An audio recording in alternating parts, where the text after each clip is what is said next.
So here's a look at some bank wrapped quarter rolls. And we'll start with the oldest, 1943. This one I've had for quite a while. I don't know why this Morgan dollar roll's in there. But this one we've had for a long time, and it is one of a few that I am not convinced is actually an original roll, even though the paper is a little too modern, really. And I'll show you the difference shortly. But it was probably wrapped. It's too. There's not enough age to the paper. There's not enough wrinkles, or as the paper ages, it gets softer. And also the generational paper of the early to mid 40s was much thicker stock. So I'm convinced this was wrapped anywhere from 1980s to, within the last 10 or 15 years. I did pick this roll up about 7 years ago, so it's older than that. But still a 1943 Unk roll, and it's so here's a 45 roll. You can see the font on the, even though they might be different factory-made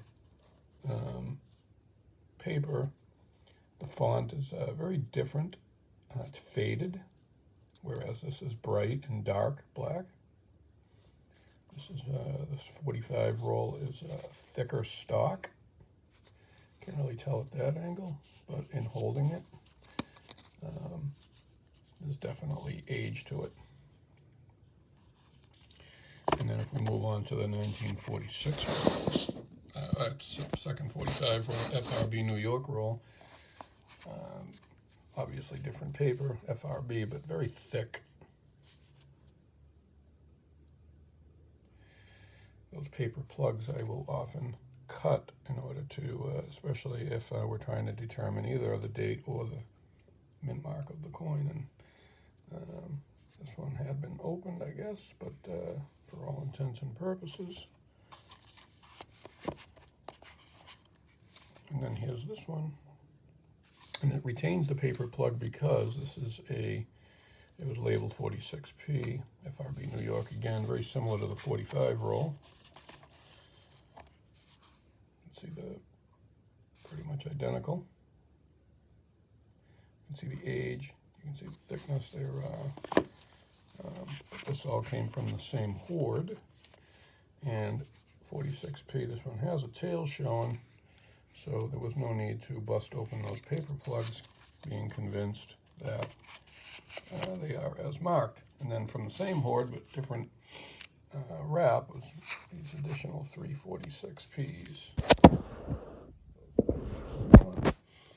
For a total of 1946 rolls.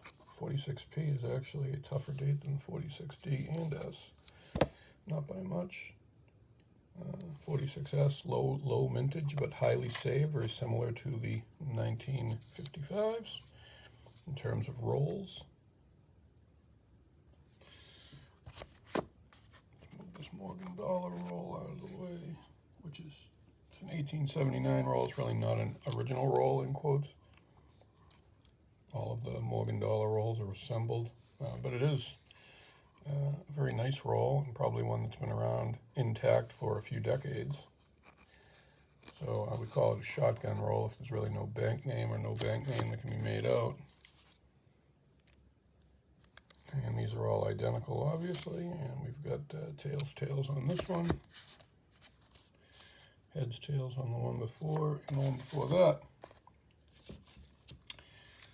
And then we move on, we'll move this box, go to the next roll, which is a 1947, which is another tougher date. Satley Company, sorry. Orange writing, which is somewhat common back in the day. And we had a very thick paper plug. We wanted to just look for a mint mark, but both are heads. So we'll settle for the previous owner marking it as a 1947P. not a huge difference between the D and the S and the 47P. 47S might have a little bit of a, actually in gray sheet it's the least valuable of them all, but I don't know. And then we have this wonderful 1948 from Mellon National Bank.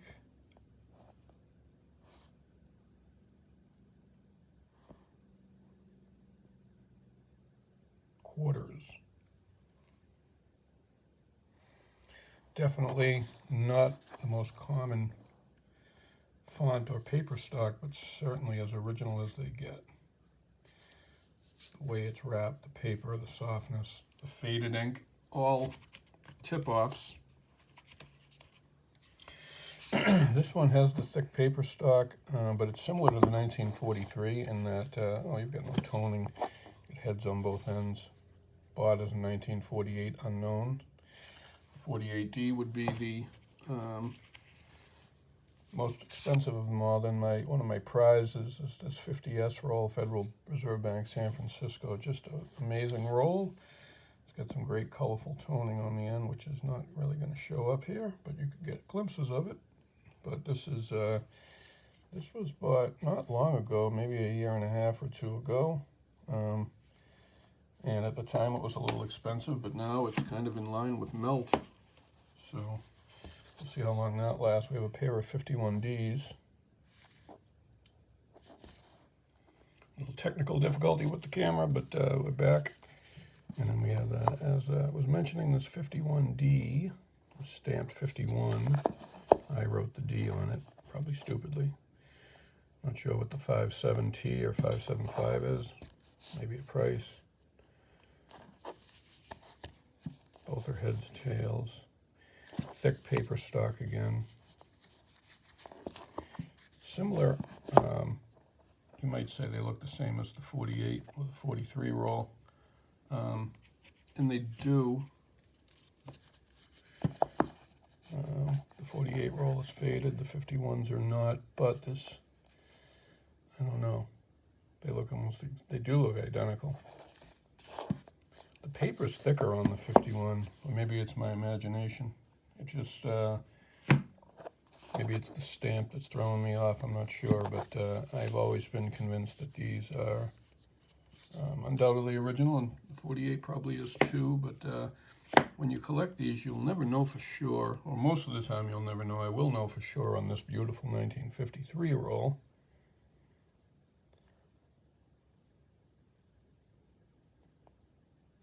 This nice faded ink. National Bank of Germantown.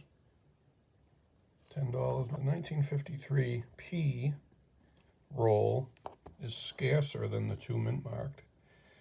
53D and S rolls are a lot more prevalent. Wonderful toning on both ends of this. Very tight. Tight doesn't always mean right. It's good. Sometimes, depending on how tight. But this one, you get the Batdorf roll. This one checks every box. It's a very desirable, scarcely seen date. It's undoubtedly original. Some of the best rolls, similar to this style I've got, were from the same guy. I've acquired them, over the years. Here's another one with the somewhat modern. You don't have the stripe, so it's different than the stripe along the edge that you have on the others. So this one strikes as a little more modern. It's 54D roll, tails on both ends.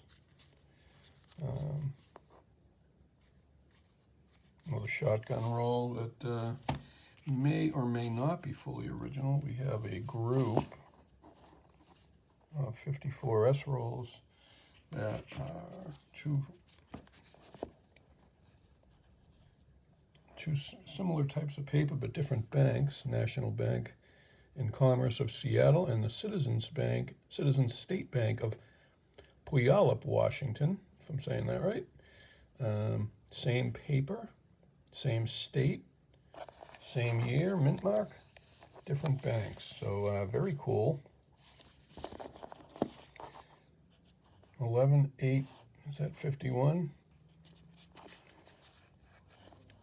different collectors. These were bought at different times in my life. And then we had these other 1954s from the American Trust of San Francisco. Another Tales 54s. So I guess we'll never be certain about the, and here's the same roll, same collector, same batch. Also, oh, this one's a heads tails. There's your 54. And there's your S. So considering they're the same paper, same bank, same everything, safe to say those indeed are all 54S, or at least the last two. They should all be. 99% of the time, the way it's marked is accurate as to what it is. One of my favorite banks, the Girard Trust Coin Exchange. I love the Batdorf style. 1955. Again, a low mintage but well collected or well saved date that always sells for a premium anyways, even though it's really not as rare as it sells for. 1955 is just one of those dates that's always popular with collectors. And that's one of the 1955 P rolls. There's another one with that same no stripe paper, which is more in line with a vintage roll. There's your no mint mark, and then there's your 55. That's another wonderful example. And then we have these two from the Merchants National Trust and National Bank and Trust Company of Indianapolis. And these are stamped 1955. There is something after it. Can't really tell if there's anything after it or not there. It's very faded. But here we have a heads. So we don't know about the mint mark. It says 1955, but this one does have a D.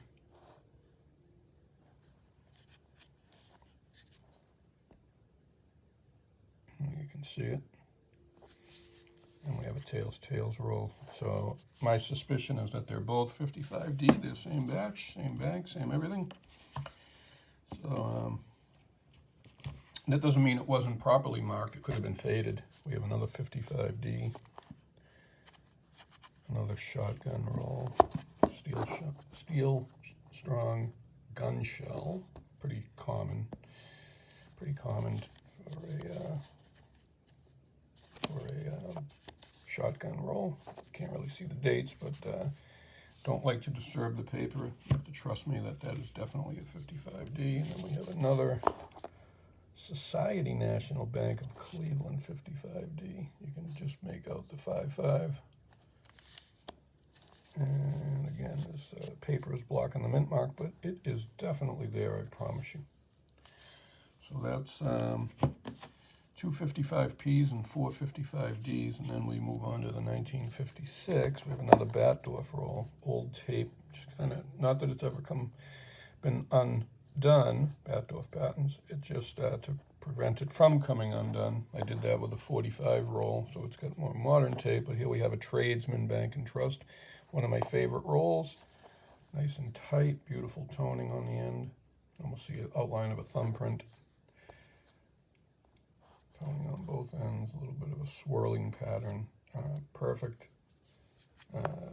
tight, and just checks all the boxes. Once again, that Scotch tape is probably 40 years old, if not more. Wonderful. And then this one is, I put tape around, a rubber band around it, which is in the process of coming off. Fix it first. And we do that just because the end roll, the paper's ripped, and we just don't want that end roll coin coming out. So, I'm not so sure it was open as much as it just got loose over time. You could argue it's been open, but either way, it's a full roll when you weigh them. All 90% silver coin, uncirculated, should be 250 grams for every $10 face value, whether it's 2 rolls of dimes or a roll of halves or quarters. There is a small margin for error. Sometimes it'll be as high as 252 grams, and I've seen them as light as 248.5. So especially the 64 dime rolls, it's quite common for them to weigh 124 grams or 124 between 0.0 and 125. So don't always assume that if it's a half a gram shy that it's either missing a coin or that it's not fully uncirculated, because you could take a roll of them in a tube and come to the same conclusion. So that's the two 1956, and then we have a bunch of 56D. This is the only one that was a single, another interesting roll. Must have had some tape around it. This one, 56D, was purchased individually at one point in time, and then the next 6 were all purchased together back in 2020 at the New Hampshire show from Sam Capel.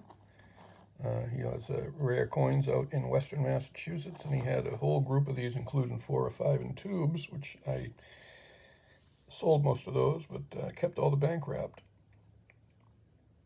I like the B uncirculated, brilliant uncirculated, not something that you often see, but that does strike of, you know, definitely not modern. It's got all the, checks all the boxes, as they say, in terms of the faded ink and the Batdorf roll and the softness of the paper and the whole kit and caboodle. And then the second roll from that same, they don't all have that red stamp, so I don't know who, some of them do. Don't know who applied that red brilliant uncirculated stamp.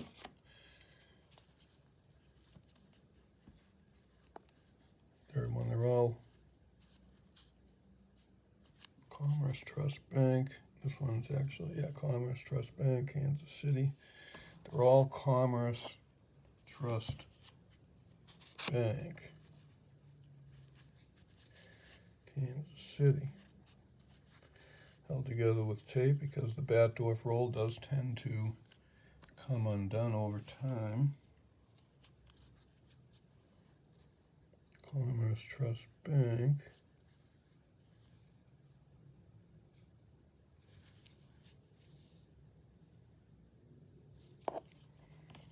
And then last but not least, Commerce Trust Bank. But there was one more that had the red stamp. We might not have seen it during these quick looks, but those are those 6 rolls, all from the same hoard, if you will. And we've managed to hold on to them, thank God. 56D is not a super rare date, but it's definitely not as common as the 1960s. When I do sell bank wrapped rolls, I mostly sell the more common ones. There's a 57P roll, which is fairly common, but toning is not going to really show in this lighting, but it's got some like electric blue, dark like midnight blue, and splashes of amber and gold that have prompted me to hold on to this one. Just a shotgun roll, 57P.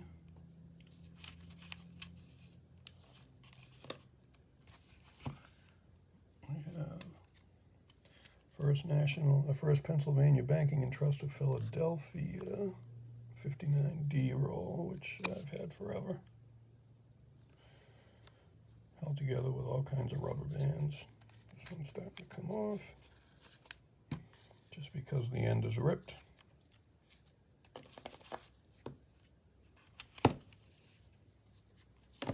$19.60.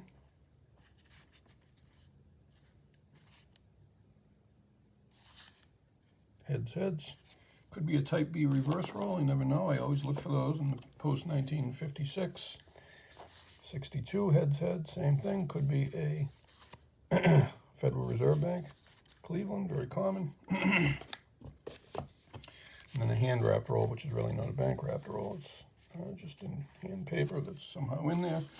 And then, of course, we have the little $5 roll, which we've had for a long, long time. Don't see these very often.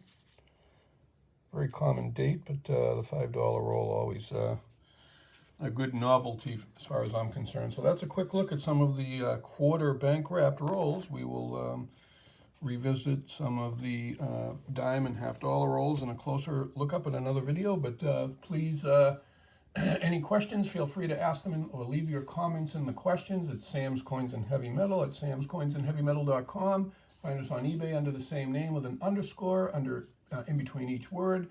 We're also on USA Coin Book under the name Jimmy Page is Great, and you can find us on the web, samscoinsandheavymetal.com. Send us an email, samscoinsandheavymetal@gmail.com. We appreciate your time. Have a good one.